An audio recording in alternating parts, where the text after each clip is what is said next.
Hello guys! Hello Cancer! Welcome dito sa aking channel.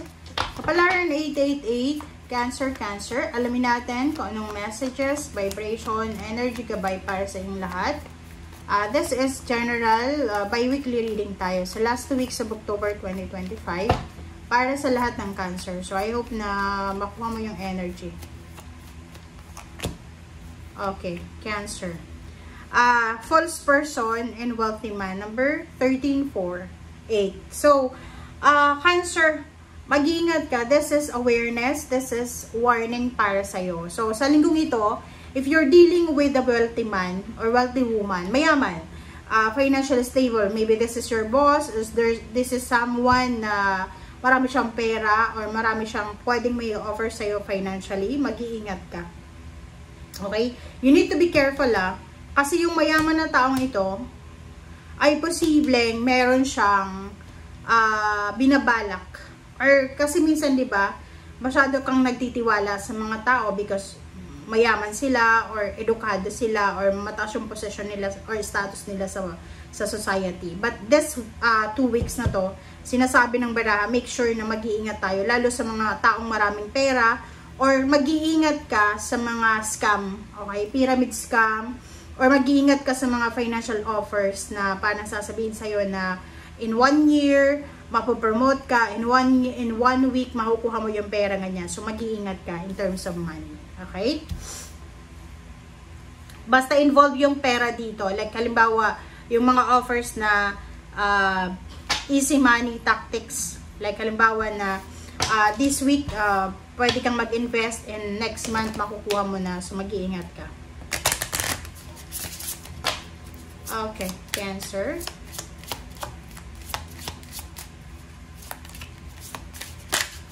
Alright.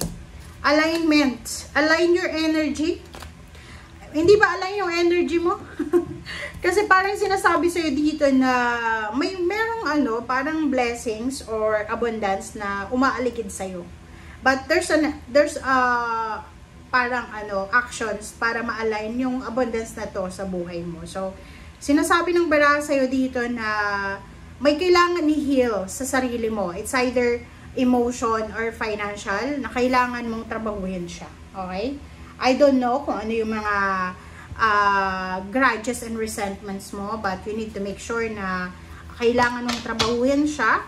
Kasi ganun ang blessings hindi yan pumapasok sa mga taong punong-puno ng galit, hinanakit, or anything na negative, okay, or toxic. So, you need to align yourself sa kung ano man ang dapat i-align. Golden opportunity, sabi ko na abundance to. Maraming pinto ang posibleng magbubukas para sa'yo. Ang problema nga, kailangan mo ng alignment. Kailangan mo ng healing. So, yun lang ang kailangan mong gawin sa 2 linggong ito para magbukas na yung mga opportunities na yun. Kasi nga, sabi ko, diba, maraming blessings, abundance na umaaligid sa'yo Yung cups mo, financial, emotional, mag-overflow siya. So, but may kailangan ka munang gawin. May kailangan ka munang bigyan ng focus, i-sacrifice, or kano pa man.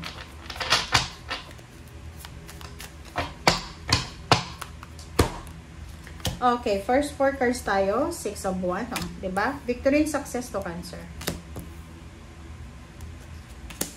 Sabi ko na diba?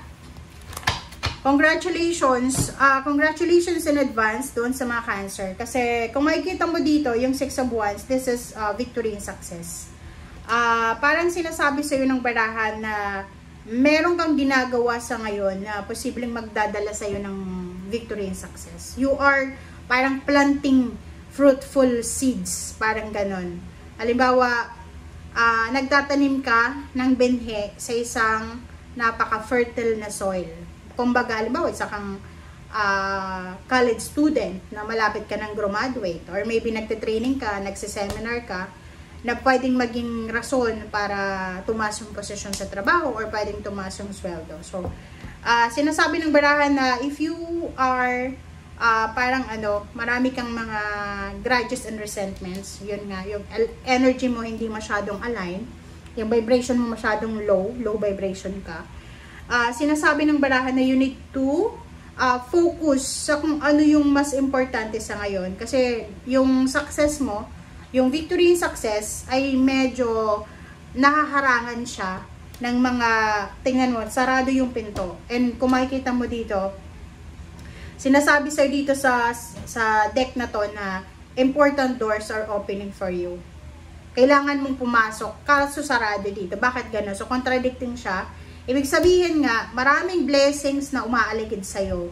Pero, hindi pa siya nagbubukas. Kung ano siya, nakasarado pa. It's because marami kang kailangan na gawin para magbukas yun. Okay? Magbukas yun. Ang pwede mo ditong gawin is, kailangan mong mag-meditate. Mag-contemplate ka, i-realize mo sa sarili mo, Cancer. Ano ba yung mga kailangan kong gawin para makapasok na ang success na to and empowerment. Like for example, gusto mo pumunta ng ibang bansa, maraming offers na pwede kang nakikita na, ito yung possibilities na pwede ako makapunta ng ibang bansa. But the problem is, may pumipigil sa'yo. So, kailangan mong isipin na kung ano tong pumipigil na to sa'yo, ito yung kailangan mong i-work out. Ito yung kailangan mong bigyan ng focus sa ngayon. Okay? Promotion, salary increase. Maraming chances na pwedeng ma-promote ka, matumas ang sweldo mo, pero hindi nangyayari because may ginagawa ka na or may kailangan kang gawin para mangyari yan. Alright, so last 4 decks tayo. So, Empress and Emperor, babae man or lalaki, this is power. Sinasabi ng baraha sa'yo na the universe is offering you fresh start, fresh new beginnings, para mag-improve yung buhay mo, para magkaroon ka ulit, mabawi mo kung anong nawala sa'yo. Makuha mo yung power, makuha mo yung energy na pwedeng makatulong sa'yo para mag-succeed ka sa buhay. Nakikita ko dito, meron din Cancer, babae ka ba or lalaki? Kasi there's a good news about new beginnings. Parang may dito, wedding celebration, wedding invitation, birthday celebration, graduation, new baby, announcement of pregnancy, announcement of new baby, there's an announcement of birth of the baby or wedding or anything. Okay? So, nakikita ko sa'yo dito na maraming information, maraming communication ka na posibleng hinihintay. So, halimbawa, nag-send ka ng message sa kapamilya mo and you're waiting for a reply. Nag-send ka ng message sa kaibigan mo and you're waiting for a reply. Nag-send ka ng congratulatory message sa kakilala mo and naghihintay ka ng reply. Alright, so last card natin sa ilalim is 6 of Swords. So, sinasabi ng baraha, prepare yourself, okay, especially for the month of November, December onwards.